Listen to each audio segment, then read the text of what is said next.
और तीसरी चीज़ मैं कहूँगी जो मुझे ऐसा लगता है कि ज़िंदगी में सबसे ज़रूरी होती है, ये जो आपको ताकत दे सकती है, दुनिया की कोई और चीज़ आपको इतनी ताकत नहीं दे सकती, भगवान पर भरोसा रखिए। वो ठीक कर देगा।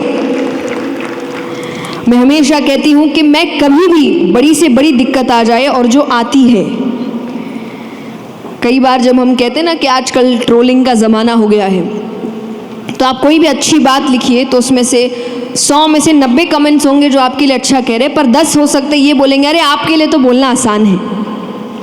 अब है, पहले नहीं था। पहले हम भी कहीं से हमने शुरुआत करी थी, हमने भी चीज़ें देखी है, सब हैंडल किया है, तब जाकर अब ये बातें बोल पा रहे हैं। क्योंकि बात हमेशा से कही गई है कि ज्ञान वही अच्छा जो दूसरों तक पहुंच पाए।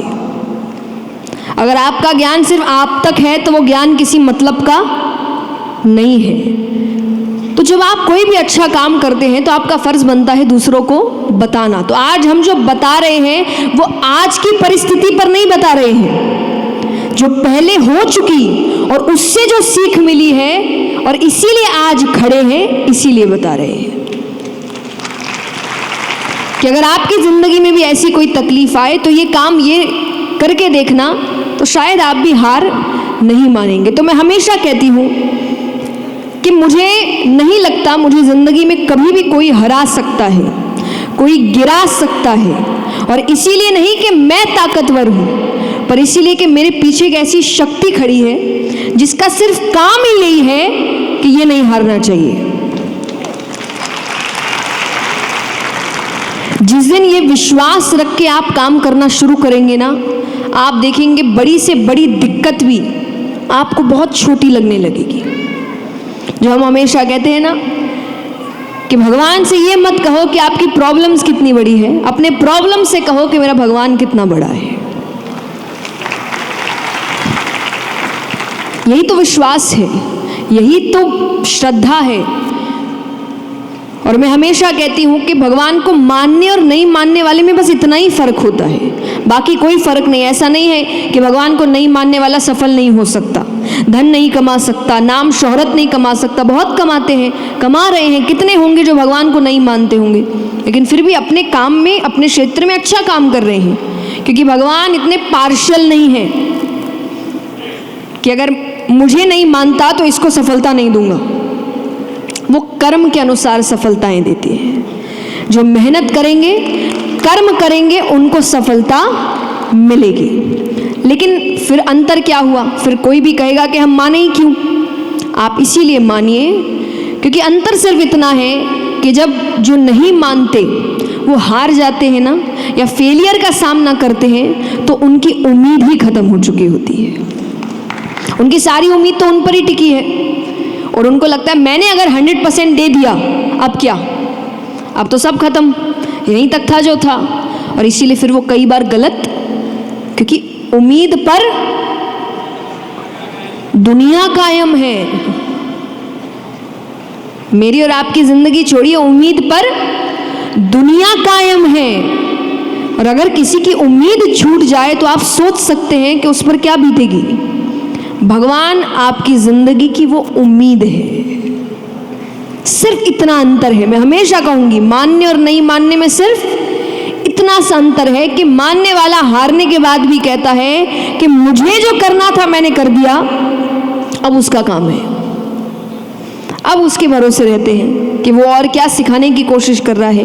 क्योंकि पॉजिटिविटी का, सकारात्मकता का मतलब ये कतई नहीं होता कि जो हुआ उसको नज़रअंदाज कर दो। सकारात्मकता का मतलब होता है कि जो हुआ वो सिखाने की क्या कोशिश कर रहा है, इस पर अपनी नज़र डालो। हमारी नज़र उस पर नहीं होती। ये मैं पहले भी कहती हूँ कि कई माँ बाप बच्चों के साथ कर रहे, जब बच्चे गिर जाते हैं, चोट लग जाती है, तो वो बच्चा रोए ना, सिर्फ इतना कि उसको बस चुप कराने में मेहनत लगेगी, तो वो रोए ना। तो कहते बच्चे से कोई बात नहीं है, अब वो दिखाएगा कि चींटी मर गई, हाँ, फिर वो कहेगा चोट लगी, भाई नहीं लगी, नहीं लगी, कुछ नहीं हुआ, कुछ भी नहीं हुआ, ये सब बताते हैं ना। आप उसको नज़रअंदाज करना सिखा रहे हैं। जबकि उसको पता है कि कुछ हुआ है, उसको तकलीफ हो रही है, उसको दर्द हो रहा है, पर आप उसको सिखा रहे कुछ नहीं हुआ, कुछ नहीं हुआ। ये इमोशंस को दबाना है। अब क्या होगा? अब रात को जब उस चोट में दर्द होगा तो वो और जोर से रोएगा, या जब भी उस पर वापस चोट लगेगी तो वो और जोर से रोएगा। यानी आप उसके इमोशंस को दबाते दबाते इतना बढ़ा रहे हैं कि एक दिन वोल्केनो फटेगा। तो इससे अच्छा ये है कि उसको ये बताना कि चोट लगी है, पर क्यों लगी है? तुम भाग रहे थे ना, या तुम गलत रास्ते पर हो ना, या चप्पल पर पैर आ गया इसीलिए ना। यानी रीजन क्या है, ताकि अगली बार वो हरकत वो ना करे। तो आप भी जब कोई काम करते हुए गिरते हैं या हारते हैं तो सिर्फ रोने से कह रहे ये क्या हो गया, मेरी किस्मत खराब है, मेरे ही साथ गलत होता है, इससे अच्छा ये सोचो ऐसा क्या गलत किया जो अगली बार ना करूं, या ऐसे और क्या करने की जरूरत है जो इस बार नहीं किया। सिर्फ इतना सा बदलाव आपको नकारात्मक से सकारात्मक बना देता है। सिर्फ इतनी सी सोच। तो जब ये चीजें आप ध्यान रखते हैं और भगवान का साथ मिल जाए तो याद रखना कि भगवान का साथ इतना पावरफुल है कि एक तरफ 100 कौरव थे और एक तरफ 5 पांडव थे। 100 की 100 मारे गए और 5 में से 1 कम नहीं हुआ। ये भगवान की सीख है।